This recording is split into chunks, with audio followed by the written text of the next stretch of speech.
Nearly 2 miles down, in total darkness, at 300 times surface pressure, there's an animal that outperforms our best military submarines using nothing but flesh and bone. Here's how it does it, and why it might help cure Alzheimer's. Let's get into it. The Cuvier's beaked whale is a member of a bizarre and little-known group of toothed whales called Ziphidae, with 24 recognized species spread across the entire globe. Most people have never even heard of them, and that's not an accident. They're often called the least-known mammal group on Earth, because unlike orcas or dolphins, beaked whales spend almost their entire lives far from the surface. In deep water, most humans and most technology simply can't reach. In fact, one of the most well-known species in this family was originally identified from nothing but a skull. The scientist who first examined it, Cuvier, assumed it was a fossil. It took several decades before anyone realized the animal was still very much alive. But it's not their rarity that makes them remarkable. It's what they can do with their bodies. Cuvier's beaked whales are relatively small as far as whales go, growing to around 3 tons and about 20 feet long, dwarfed by sperm whales which can top 50 tons. And yet, size for size, they make sperm whales look like amateurs. While sperm whales are famous for diving to depths of about 6,500 feet to hunt giant squid, the Cuvier's beaked whale routinely goes almost twice that deep, averaging beyond 6,900 feet on a regular basis. One tagged individual was recorded diving to 9,816 feet, just shy of 2 miles straight down. That same animal once stayed underwater for 3 hours and 42 minutes on a single breath. Both of those numbers are official records. Nothing that breathes air has ever been documented going deeper or staying down longer. To understand how impressive that is, let's compare it to our own species' best efforts. Free divers holding their breath and using nothing, but their bodies have reached about 400 feet down. With weighted sleds pulling them, that number climbs to around 800 feet. Strap on scuba gear, and we can push past 1,000 feet. Even our most advanced military submarines, built with reinforced steel designed specifically to resist crushing pressure, have hard operating limits measured in the low thousands of feet before the hull itself starts to fail. The Cuvier's beaked whale doesn't just beat these numbers, it obliterates them, reaching depths nearly 10 times deeper than our most dangerous submarine test dives, using nothing but flesh, blood, and bone. So here's the question. If a rigid, reinforced submarine hull can't survive that kind of pressure, how does a soft-bodied mammal do it without being crushed instantly? The answer lies in one of the most counterintuitive adaptations in the animal kingdom. A submarine survives the deep by staying rigid, maintaining a fixed air pocket inside a shell,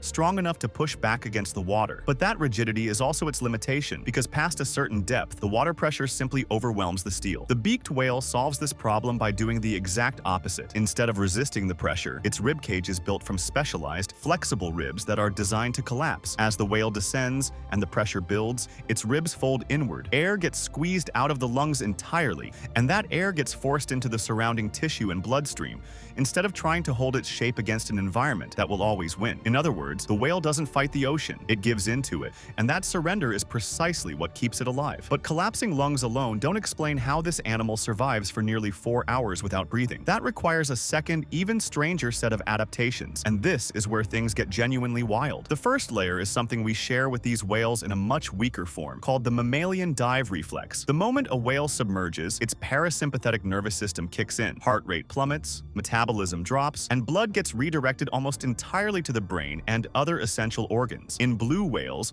researchers have recorded heart rates dropping from around 30 beats per minute all the way down to just 2 beats per minute during a deep dive. We don't have direct measurements for Cuvier's beaked whales yet, but given how much deeper and longer they dive, their cardiovascular suppression is likely even more extreme. If you think slowing your heart rate down to almost nothing sounds intense, that's just the beginning, because the whale still has the problem of drag. Moving through nearly 2 miles of water and back takes energy, and every bit of energy burned is oxygen the whale can't get back until it resurfaces. So beaked whales have evolved specialized flipper pockets, small recessed grooves along their bodies that let them tuck their flippers in flush against their sides. This turns their entire body into a single, smooth, streamlined shape, cutting drag and letting them glide through the water column using almost no muscular effort at all. But conserving oxygen and slowing the heart down still doesn't explain how the brain survives nearly 4 hours without a fresh breath, especially considering how sensitive brain tissue usually is to oxygen deprivation. And this next adaptation might be the most fascinating one in the entire animal kingdom. Inside the brains of these whales are exceptionally high concentrations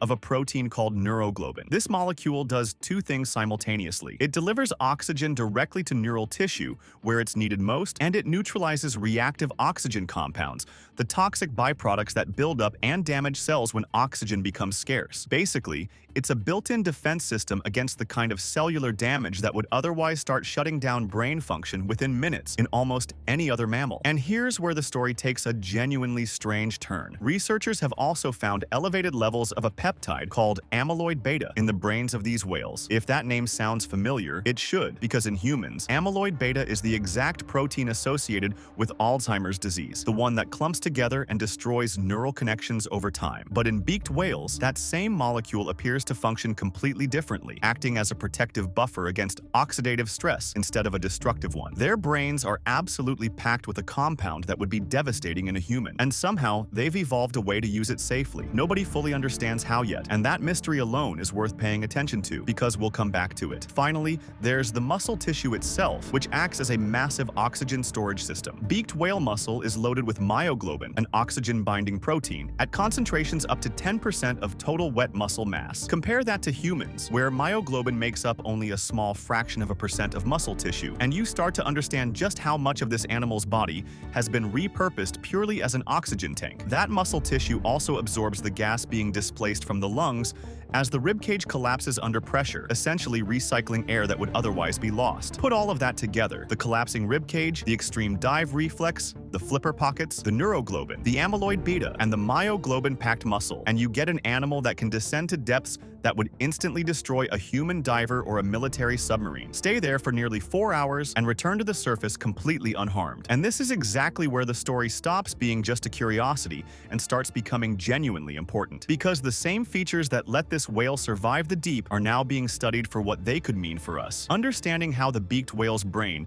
tolerates massive amounts of amyloid beta without the damaging clumping seen in Alzheimer's patients could open entirely new doors in how we approach treatment for the disease in humans. Separately, the mammalian dive reflex that these whales rely on has already started being explored in a completely different field: mental health. Therapists have begun using techniques that trigger this same reflex as a treatment for PTSD, since it appears to calm an overactive nervous system and reduce panic symptoms in humans. A 3-ton whale, nearly 2 miles underwater, might end up teaching us something about trauma recovery. There's also a bigger picture here that's easy to miss. These deep dives aren't just a survival trick, they're part of how the ocean functions. Every time a beaked whale descends and returns, it carries nutrients from the deep back up toward the surface, feeding the microscopic algae that form the base of the entire marine food web and produce a significant portion of the oxygen we breathe. In a very real sense, this animal's dive isn't just impressive, it's part of the machinery that keeps our planet's climate and oxygen supply in balance. And yet, for all of that, we still know remarkably little about these animals. Most of what we understand about beaked whales in general comes from observing just a handful of the 24 known species. They're rarely seen, they live far from shore, and modern threats like naval sonar have been linked to serious harm, causing panicked, overly rapid ascents that lead to decompression sickness in animals that are otherwise perfectly built to handle the deep. So the next time someone tells you human engineering represents the peak of what's possible in extreme environments, remember this: our best submarines top out at a couple thousand feet before the hull starts to fail. A 3-ton whale with a collapsing ribcage, a disease-linked protein working in its favor, and muscles built like oxygen tanks goes nearly 10 times deeper and does it on just a single breath. If you found this as fascinating as I did, let me know which adaptation surprised you the most in the comments, and I'll see you in the next one.